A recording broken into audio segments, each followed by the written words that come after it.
यस guys, finally मैले चाहिँ भर्खरै एलिस इन बोर्डरल्यान्ड सिजन 3 चाहिँ हेरेर आइसकेँ र यो चाहिँ आजै आजै मात्र नेटफ्लिक्समा रिलिज भएको सिरिज हो। इफ तपाईँहरूले यसको सिजन 1 र 2 हेर्नुभयो भने पक्कै पनि तपाईँहरूले यो सिजन 3 त एकदमै धेरै वेट गरिरहनु भएको थियो होला, तर त्यो प्रतीक्षाको घडी समाप्त भएको छ। मलाई लाग्छ यो एलिस इन बोर्डरल्यान्ड सिरिज नहेर्ने चाहिँ तपाईँहरू सायद हुनुहुन्न होला र यो सिरिजलाई चाहिँ स्क्विड गेमसँग कम्पेयर गरिरहन्छ र स्क्विड गेम भन्दा पनि अझ राम्रो छ भनेर कम्पेयर गरिरहनु भएको हुन्छ।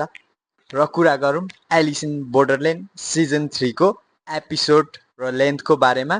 टोटल 6 वटा एपिसोडहरू चाहिँ हामी यहाँनिर देख्न सक्छौँ र प्रत्येक एपिसोड चाहिँ 1 आवर्सको छ। त्यसो गर्दा तपाईँहरूको 6 आवर्स चाहिँ यो सिरिजले लिन्छ र मेन स्टोरीको कुरा गर्नु पर्दाखेरि सिजन 2 मा जहाँ इन्ड हुन्छ त्यहीँबाट स्टार्ट भएको छ। अगाडिको दुईटा सिजनमा सानो कार्ड्स र फेस कार्ड्सको गेमहरू हामीले हेरेका थियौँ र यो चोटि चाहिँ जोकर लेभलको गेम देख्न पाउँछौँ हामी।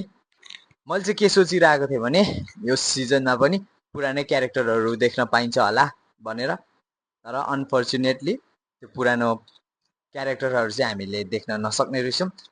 पुरानो क्यारेक्टर मध्ये आरुसी र उसागी चाहिँ हामीले यो सिरिजमा देख्न सक्छौँ र यो सिरिज हेर्दै गर्दाखेरि जोकर लेभलको गेमहरू चाहिँ एकदमै धेरै हाई एक्सपेक्ट गरेको थिएँ, तर त्यो मेरो एक्सपेक्टेसनको चाहिँ गेम्सहरू चाहिँ मलाई लागेन। म यो सिरिजलाई नराम्रो चाहिँ केही गरी पनि भन्दिनँ, राम्रै छ, तपाईँहरू पनि हेर्नु होला।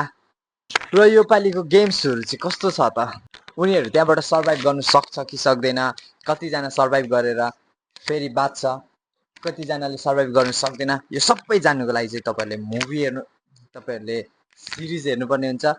तपाईँहरूले हेर्नु होला, अहिले नै गएर तपाईँहरूले नेटफ्लिक्समा इन्जोय गर्न सक्नुहुनेछ।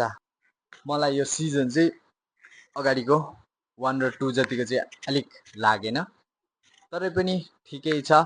नयाँ आएको क्यारेक्टरहरूले पनि एकदमै धेरै आफ्नो क्यारेक्टरलाई चाहिँ मजाले निभाइरहेछ र हामीले त्यो जुन पुरानो क्यारेक्टरहरूलाई चाहिँ लास्टमा थोरै देख्न सक्छौँ। त्यो हेर्दा चाहिँ मलाई एकदमै धेरै खुसी लाग्यो। इफ तपाईँहरूले अहिलेसम्म यो सिरिज हेर्नुभएको छैन भने चाहिँ अहिले नै गएर हेर्नु होला, नेटफ्लिक्समा तपाईँहरूले हेर्न सक्नुहुन्छ।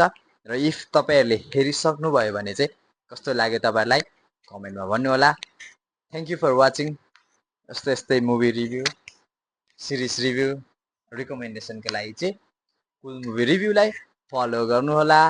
धन्यवाद।